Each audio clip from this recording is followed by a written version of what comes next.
اور تمام مدارس میں تدریس خدمات انجام دے رہے ہیں، یہ ایسے ائمہ و خطبہ جو کسی مسجد میں کسی مکتب میں ذمہ داری ادا کر رہے ہیں، ان سب تمام لوگوں کی کوششوں کا نتیجہ الحمدللہ کہ دھیرے دھیرے عوام میں بیداری آ رہی ہے، اور ان جیسی دوسری جو بیماریاں ہیں ان پر لگام کسنے کی پوری تیاری ضلعی جمعیت اہل حدیث پاکور کی جانب سے ہو رہی ہے۔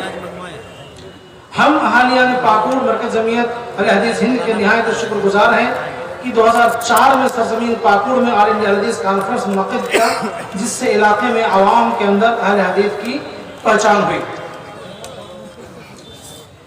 میرے یہ ٹوٹے پھوٹے کلمات، یہ پراگندہ و منتشر کلمات ناتمام ہوں گے اگر میں رفقا کی جرأت مندانہ کوششوں کا شکریہ ادا نہ کروں جن کی وجہ سے یہ انتظامات انسانی حد تک پائے تکمیل تک پہنچے، خصوصاً مقامی جمعیتوں کے عمراء و نظامات حضرات جنہوں نے گوناگوں مصروفیتوں کے باوجود دامے درمے قدمے سکھنے تعاون کیا۔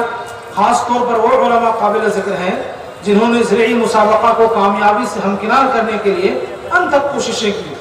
آپ کو پتہ ہونا چاہیے یہ آج جو پروگرام ہم دیکھ رہے ہیں، منظم طریقے سے دیکھ رہے ہیں، اس کے پیچھے کئی سارے لوگوں کی بہت ساری قربانیاں ہیں۔ رات بھر علماء کرام نہیں سوئے، ان کی ترتیب کی، طلبہ کی اسکروٹنی کی، ان کے لیے جو عنوانات تھے، عناوین تھے، ان کو منتخب کیا۔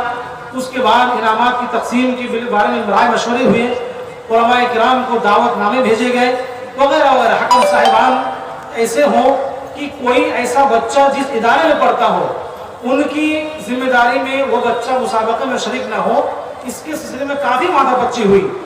کئی علماء کرام ایسے ہوئے رات 12 بجے تک لوگوں کو فون لگاتے رہے، دعوت نامے بھیجتے رہے اور ان سے کنفرم ہوتے رہے کہ شیخ آپ آئیں۔ ایسا بھی ہوا کہ کسی حکم صاحبان کے آنے میں دشواری ہوئی، وہ نہیں پہنچ سکے، پھر ان کے متبادل کے طور پر دوسرے لوگوں کو تیار کرنا یہ بہت مشکل کام تھا۔ ہم نے اپنی آنکھوں سے دیکھا۔